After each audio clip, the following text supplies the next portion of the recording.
Hey everybody, it's Mike again. We are making beer battered onion rings today, and we're going to make a homemade dipping sauce to go with them too. And all you do, get you a yellow onion, a white onion, sweet onion. This is a sweet onion here, but you can use any onion.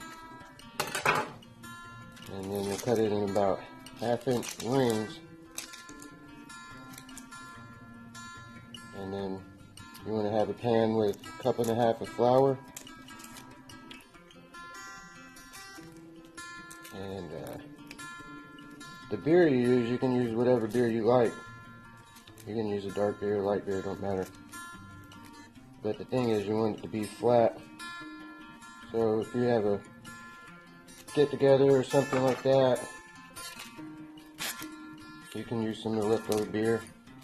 Or you can just open a beer the night before and leave it in your fridge. That way it'll be flat and you're ready to use it. But we're just gonna cut these in 1/2-inch rings. You can do them thinner if you like thinner ones, or if you like thicker ones, you can do them a little thicker. This recipe, you want to use about 2 big onions for this recipe. But you just take your rings. They don't even have to be whole rings, and you just want to coat them in a little light flour.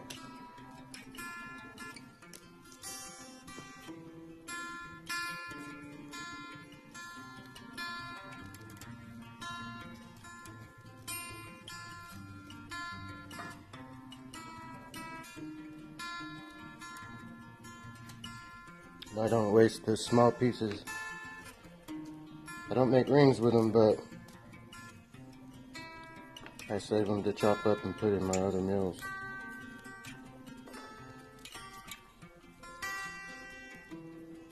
These big ones are the best for onion rings.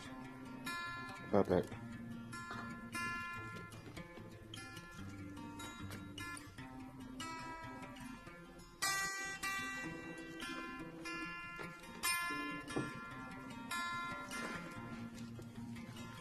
Well, I'll clean all that and say that later, but get your flour coated on them. Just a light coating on them.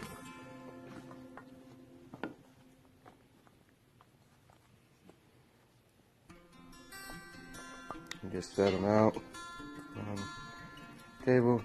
Meanwhile, you want to have your oven heated up about 250 with a rack in the middle and a pan underneath the rack to catch anything that drips off of these, because you're going to store them in there to keep them warm and let the grease drain out of them, so you're not eating just greasy onion rings. I like mine to be crispy and dry. But take your flour.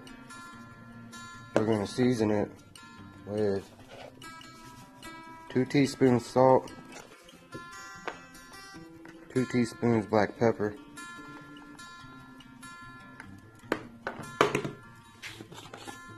2 teaspoons garlic,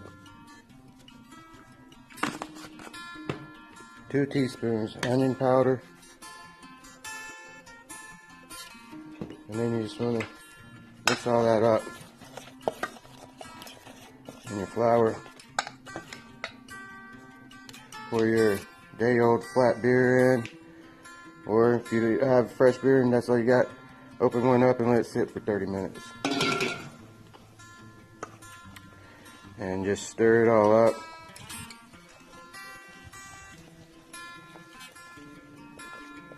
This is going to be your batter.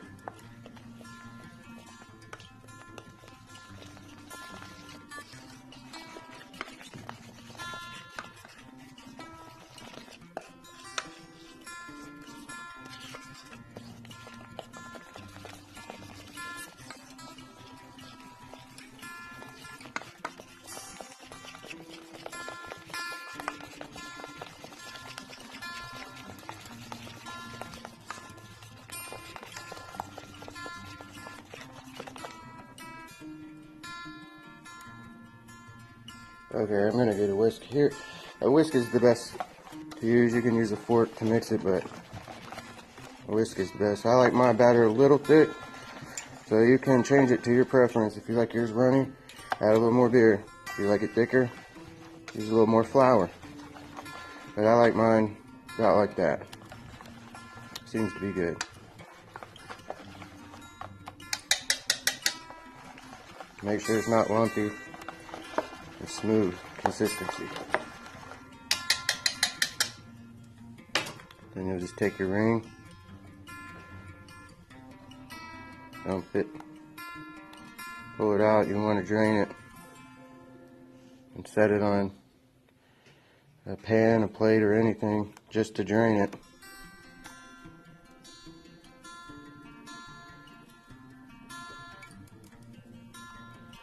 And you got your oil warmed up already in your pan, whatever you're using, fried addy. I'm using a skillet with grease in it.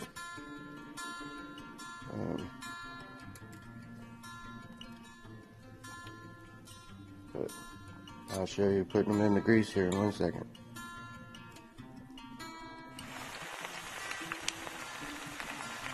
Hey everyone, here's the onion rings in the grease. You just want to fry them until they're golden brown. And about a minute and a half on each side, depending on how hot your grease is. And then throw them in your oven that's warmed up to 250.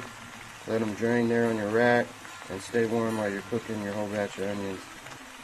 And we'll be back in a second and finish up the sauce.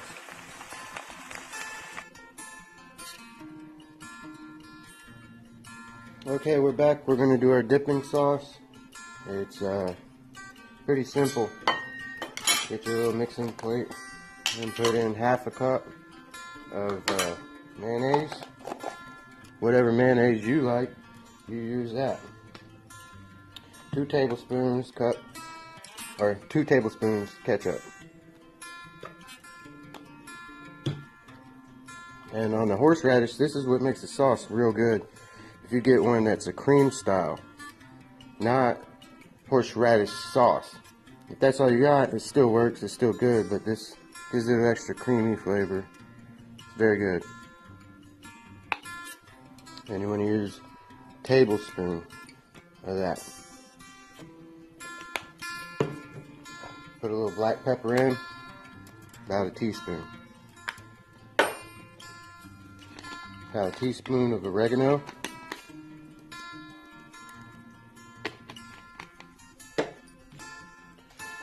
About a teaspoon of paprika. Mix all that together. That's your sauce. Just combine it all very well.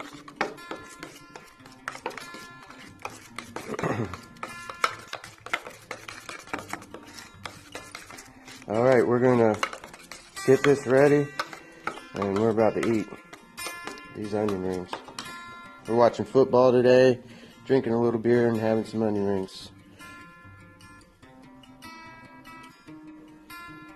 Okay, finally. Now we can take a sip. And I was always taught not to eat in front of people, but I'm sorry, I have to. These are so crunchy.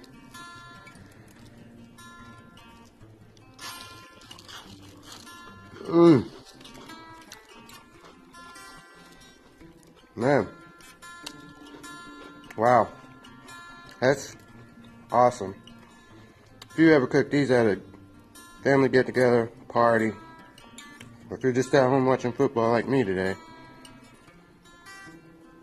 you'll be a crowd favorite, that's for sure. Please like and subscribe, and try to cook this stuff. And remember, real food is always going to be good food.